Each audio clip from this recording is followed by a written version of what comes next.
Hey guys, let me tell you about that one time I got frostbite.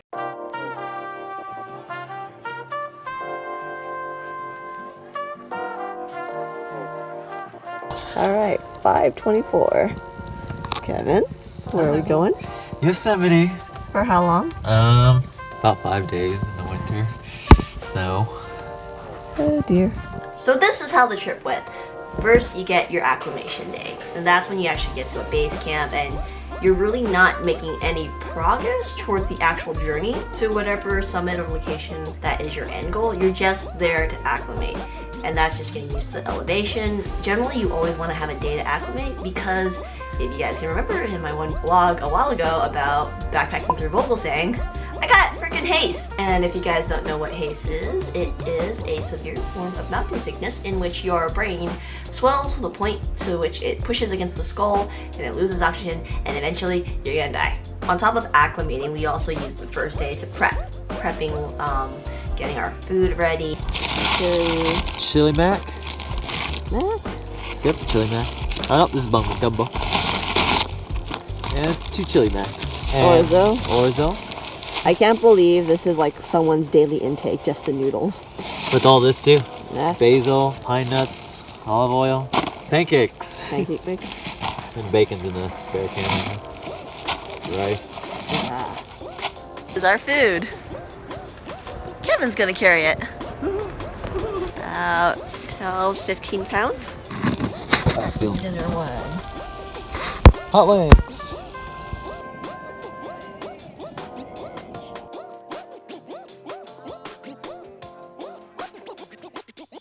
Because this is winter camping, you have a lot less time to actually hike during the day. And the reason for that is when the sun gets higher, it will start to melt the snow. And when you're backpacking with snowshoes, when the snow gets like really slushy, it's really hard to walk in. So to prep our bodies, we needed to get used to sleeping around like between 4 to 6 p.m. and then following with waking up at 2, 3 a.m. the next morning, eating breakfast by like 4 to 5 a.m. and then being on the trail at latest 6 a.m. 6:30. We're going to bed really early now, and there's people singing Kumbaya outside. You're so not sleeping yet. Tired. Huh?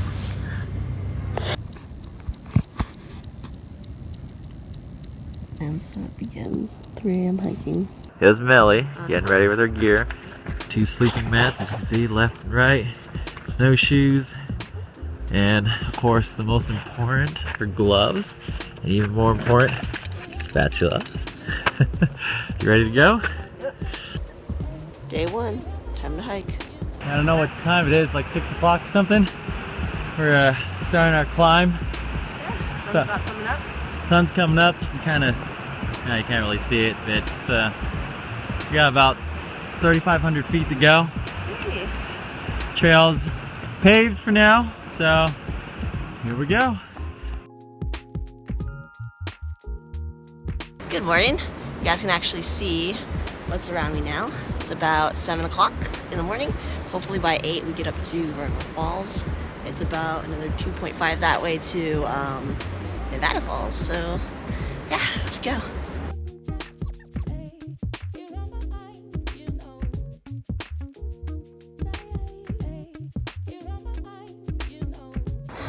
Snack time number 2. How far did we go? What now? Yeah. Oh, 3 miles. 3 miles in, so what? Got another 3.5 to our campsite. About 2,000, 2,500 to climb. Yep. Doing good. Doing good. It's 8:30, right on time. Yeah. There's still snow around. Yeah. So, you know, hopes are high.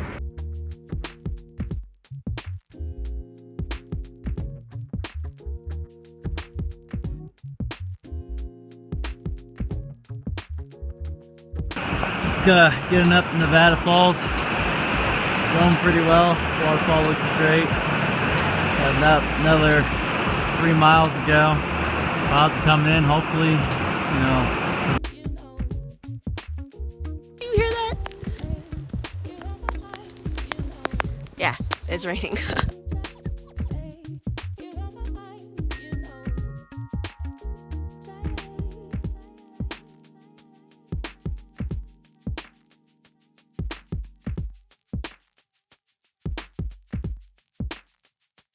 So it's about 2:40, 3 o'clock-ish. We just got to our location and now it's day 1 and time to set up tent.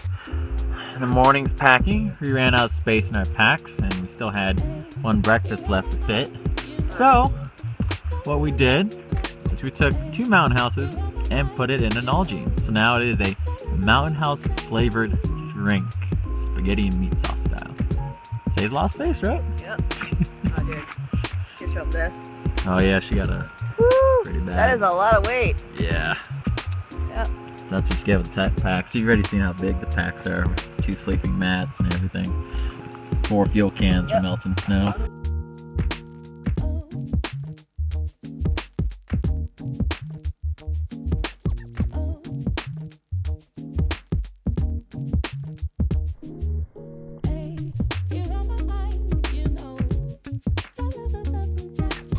Filter hanging from the roof. Pretty much. And filtering water outside.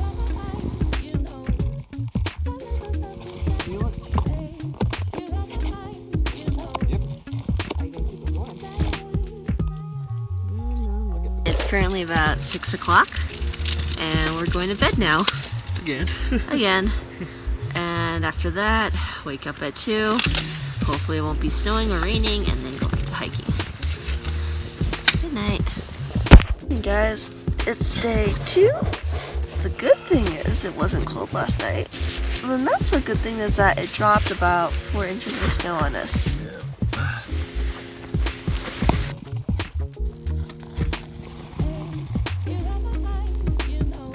Eating in bed? Yep. It's too cold to eat outside. Yeah. Spaghetti drink turned into Mountain House. This is the part where Kevin and I nearly die of exhaustion. Snowshoeing with a pack on is possibly the hardest thing I've ever done. We started hiking. It's really pretty out here. Except I fell through this stupid hole and my leg got stuck. Stupid log. First you're walking with these giant like diver fins strapped to your feet, so your feet get heavier. And then you can't just take a normal step. You have to kind of take a high step, especially when it's like fresh powder and I feel like I'm dog paddling. Especially when it's fresh powder, you can't just take a step. You have to like take a big high knee step, press that snow down, and then do the same thing with the other foot. High knee, squish, break snow, high knee, step, break snow. So you're doing these giant steps over and over with a 40+ pound pack on you. And going uphill, I got so freaking humbled on this hike, you have no idea. Look, my breath frosted. It is cold. Cold, cold, cold. Not as bad as Zion though. Definitely not as bad as that. And currently I'm not liking spring snow because we don't know if it's soft or packed and then we end up falling in by logs. Look how beautiful it is. And let's see why it takes forever to hike through snow. Kevin, where are you? Oh, how'd you get down there, buddy? Fell. Oh, it's a river. Can't even tell it's a river. Give me a sec. So we got a river on this side. And it cuts down here. That's it, baby. So technically we're walking over a snow bridge.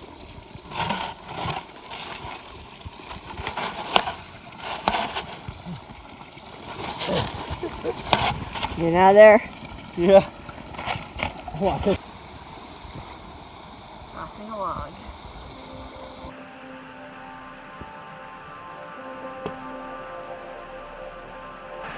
Nice and snowy. Woo! Yeah, we got a little creek going on here. Going up to Cloud's Rest.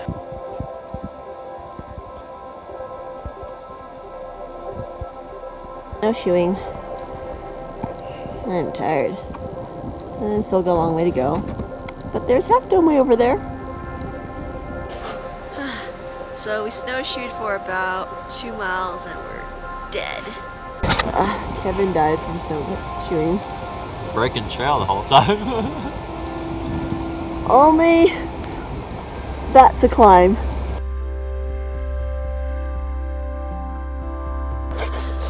Alright, it's 2 o'clock right now and We have 3 more hours of hiking time available, otherwise we gotta camp somewhere. We're going about 45 minutes per mile. That's the fastest we can go on this terrain. And for the record, there is no trail that we're on, right? Yep, there's no trail. This area is flat. There's barely any rocks. We're down by the creek we were just at. It was just we were falling into holes all over the place. So it slowed us down to almost an hour and 30 minutes a mile. So spirits are still high. View's great. Our destination. Let's hope we make it. We just gotta do this last push. We need to get up there where this white tree line is. Yep.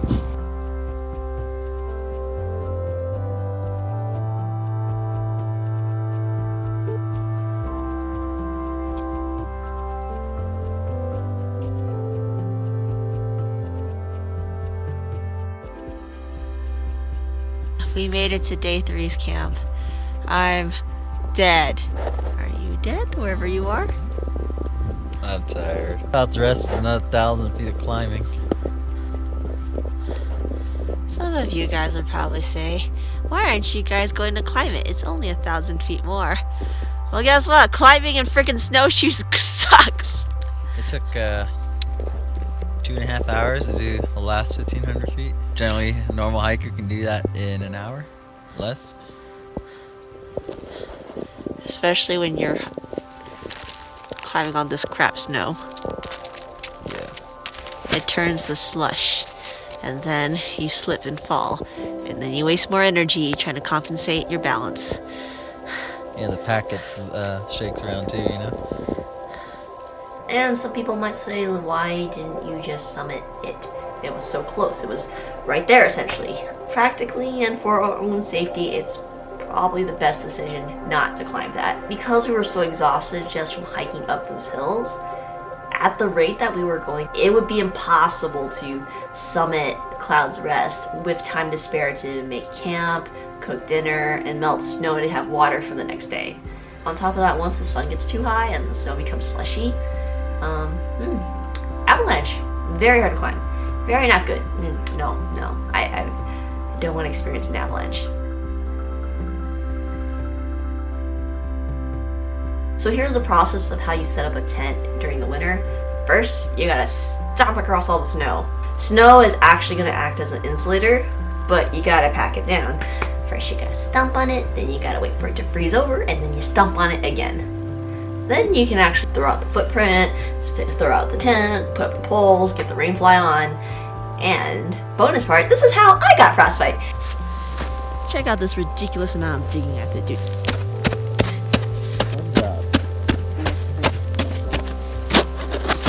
You got the best job. You have to dig little holes to bury your snow anchors. For each door where the vestibules are, you get to dig another big hole. Then you build walls against the vestibules to cut the wind. This particular trip, we did not build those walls because we didn't think there was going to be wind, and we ended up getting windburn across the face. Look at all that windburn I got right there. So windy. That was not fun. Dinner. Yum. That is a beautiful view. Too bad it's already 20 degrees out here. Ooh, cold. Go back to the tent. Okay, it's currently 8:18. I'm inside the tent right now, and it's about maybe 20 outside. It's really pretty outside. There's a full moon. Well, let me show you the best parts about winter camping. We got this algae that is slowly starting to freeze over. And we have my hydration pack, which straw is already done to freeze. Mouthpieces. Nope, mouthpiece is frozen.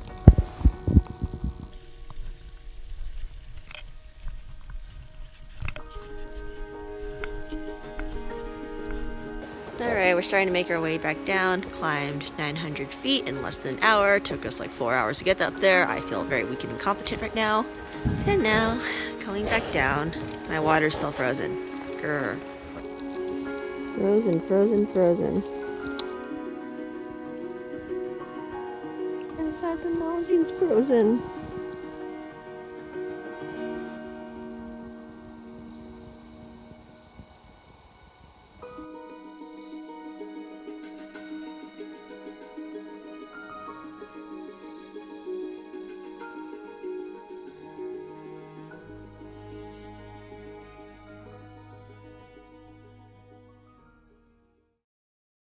Finally, these fools are going home.